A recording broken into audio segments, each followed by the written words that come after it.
আজ পর্যন্ত যত রাজনৈতিক প্রোগ্রাম আমরা দেখেছি, কোন রাজনৈতিক প্রোগ্রামে রাজনৈতিক নেতার আগে তাদের পোস্টারের উপরে কোন আলেম উলামা মসজিদের ইমাম খতিব মুয়াজ্জিনের নাম দেওয়া হয়েছে? মাহফিলটা হচ্ছে ইসলামিক মাহফিল। আল্লামা তারিক পড়ার কি যোগ্যতা কম? তার উপর একজন রাজনৈতিক ব্যক্তির নাম আসতে হবে। এই ঠিক এই ময়দান থেকে, এই মঞ্চ থেকে, এই জায়গা থেকে গত 19 সালে আমাকে কথা বলতে দেওয়া হয় নাই। আমার প্রশ্ন, কোরআনের মাহফিল, ইসলামের মাহফিল, এই ইসলামের মাহফিলে মান সম্মান চলায়, এই মান সম্মান মর্যাদার রক্ষে আজকের এই গাজীপুর থেকে ঘোষণা করছি, সারা বাংলাদেশে যতগুলো মাহফিল কমিটি আছে আজ থেকে তওবা করুন। কোন পোস্টারের উপরে সর্বকালের সর্বযুগের সর্বশ্রেষ্ঠ 1000 বছরের স্বৈরা শাসক তাদের গডমাদার হাসিনা শেখের বেটি যে কার্যকলাপ চালিয়েছে, পথে ঘাটে যদি কেউ কোনো আওয়ামী লীগকে পিটায় মারে, মানুষ বাঁচানো তো দূরের কথা, আর আলহামদুলিল্লাহ সুবহানাল্লাহ পড়বে। কথা বলেন ঠিক কিনা?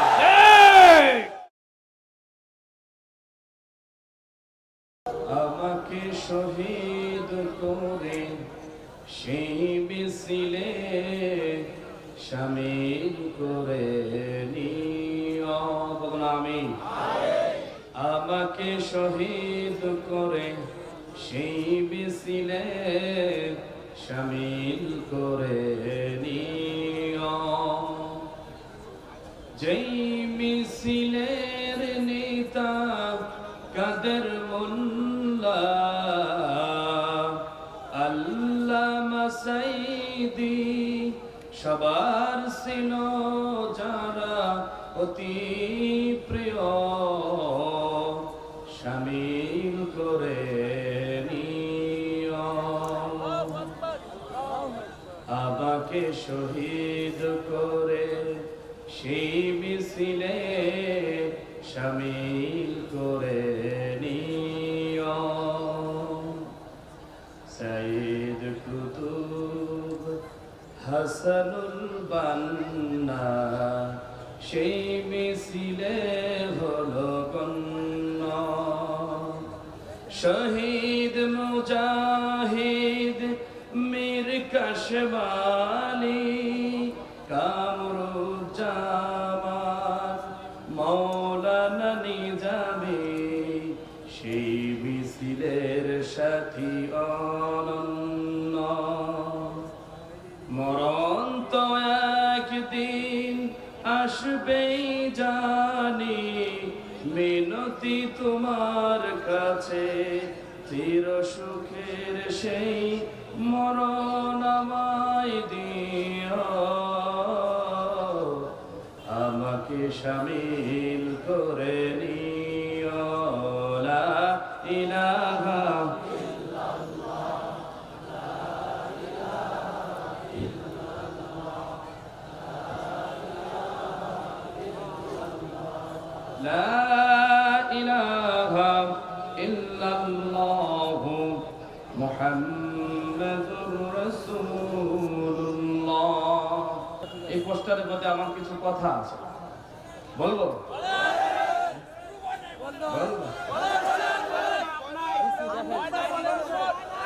কথা শোনেন।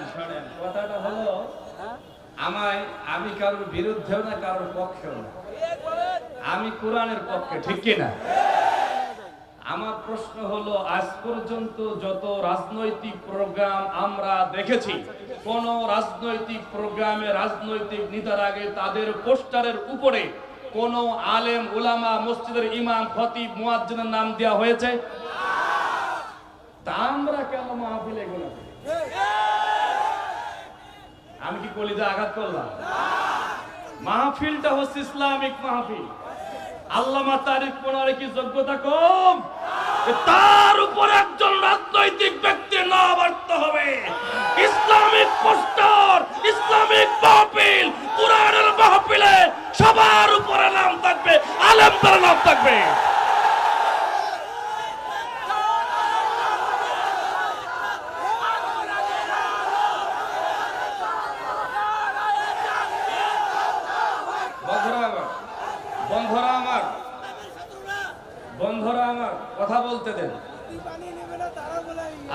আসলে তেল একটু বেশি দিয়া হয়ে গিয়েছে। উপরে একজন আলেমের নাম দিতেন, মেনে নিতাম যে তাফসির মাহফিল গুলো উপরে আলেম থাকবে, ঠিক কিনা? কিন্তু এই মাহফিল গুলা আমি বলছি, আমাদের কিছুদিন আগেই জাতীয় মুফাসসির সম্মেলন হলো বাংলাদেশ মাজলিসুল মুফাসসিরিনের পক্ষ থেকে, সেখানে এই কথাগুলো বলা হয়েছে। একজন আলেমের শান মান মর্যাদা এতটুকু যে তার উপর একজন রাজনৈতিক ব্যক্তির নাম থাকা লাগবে। আমি তাকে ছোট করছি না, আমি তাকে ছোট করছি না। আমার প্রশ্ন, কোরআনের মাহফিল, ইসলামের মাহফিল, এই ইসলামের মাহফিলে মান সম্মান চলায়, এই মান সম্মান মর্যাদার রক্ষে আজকের এই গাজীপুর থেকে ঘোষণা করছি, সারা বাংলাদেশে যতগুলো মাহফিল কমিটি আছে আজ থেকে তওবা করুন, কোন পোস্টারের উপরে রাজনৈতিক ব্যক্তির নাম থাকবে না।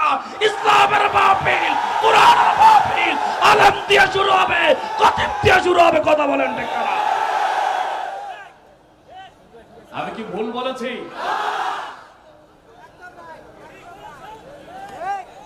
একদম রাইট।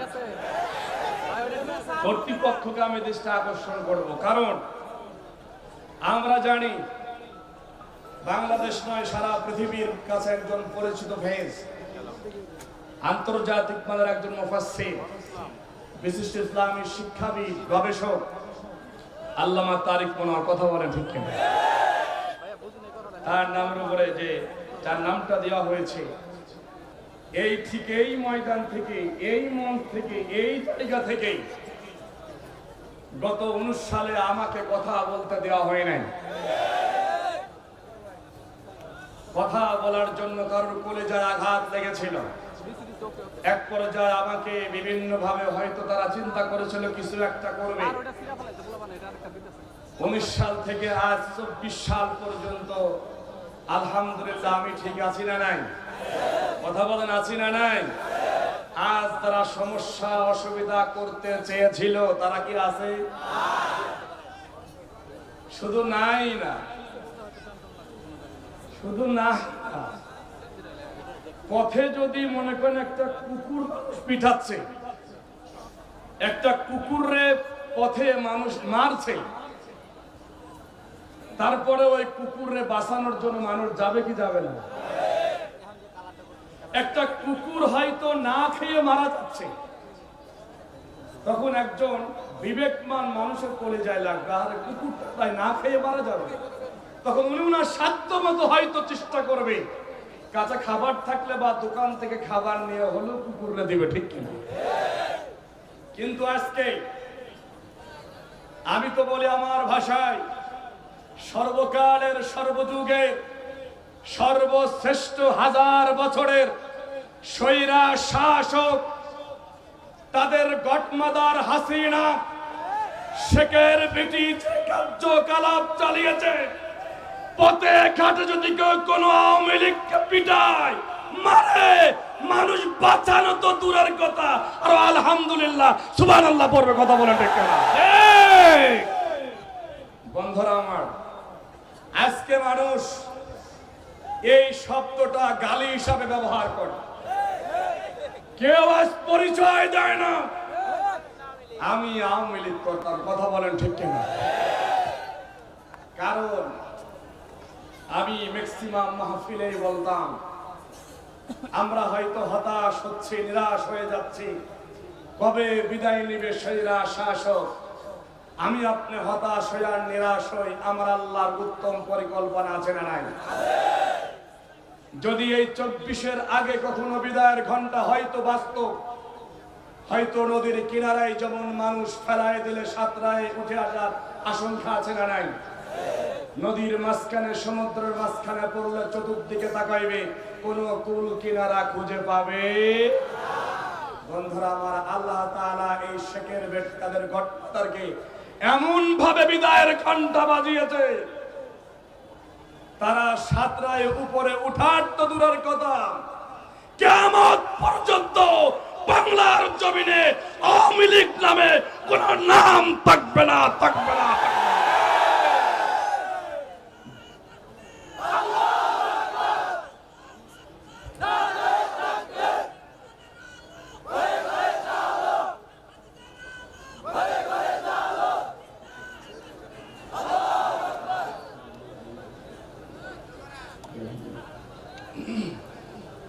বন্ধুরা আমার, আর যদি তারা নতুন করে কোনো ষড়যন্ত্র করে আমার এই দেশটাকে অশান্ত করতে চায়, তাদেরকে স্পষ্ট ভাষায় বলছি, সোজা কথা বলছি, সোজা সাপটা কথা বলছি, ক্লিয়ার কথা বলছি, যদি আর কোন ষড়যন্ত্র তোমরা নতুন করে পাকাও, ষড়যন্ত্র করার আগে 5 আগস্টে গণভবনের চিত্রের ভিডিও একটু দেখে আসবেন। নতুন কোন ষড়যন্ত্র বাংলার জমিনে আর টিকতে দেওয়া হবে। আজকে যে আপনাদের এখানে অনেক আগে চলে আসার কথা, মহিলা প্যান্ডেলে জায়গার সমস্যা হচ্ছে, পশ্চিম পাশে জায়গা আছে, আমি মা বোনদেরকে বলবো পশ্চিম পাশে যাই বসুন, এক বোন আর এক বোনকে বসার সুযোগ দিন। যারা দায়িত্ব আছেন তারা দয়া করে এগুলো দেখবেন। আমি অল্প সময় যেহেতু পাবো, হুজুর চলে আসবে, অল্প সময়ের ভিতরে আমাকে কিছু কথা বলতে হবে, যেহেতু আজ কথা বলতেই হবে, ঠিক না? আজ কথা বলতে হবে। 5 তারিখের আগেও কথা বন্ধ করে নাই, এখনো কথা বন্ধ হবে না, আগামীতেও বন্ধ হবে না। কোরআনের জন্য কথা বলেছে, আমার দায়িত্বশীলরা রক্ত দিয়েছে, ফাঁসির কাজটা চলছে, এখনো ঝুলতে প্রস্তুত। আগামী দিনে আল কোরআনকে পার্লামেন্টে নেওয়ার জন্য এই জমিনে আবার রক্ত দিতে প্রস্তুত। কিন্তু কোন বাতিল নতুন করে কোন চামড়া পাল্টানো সেই রাষ্ট্রকে বাংলার জমিনে দেখতে চায় না।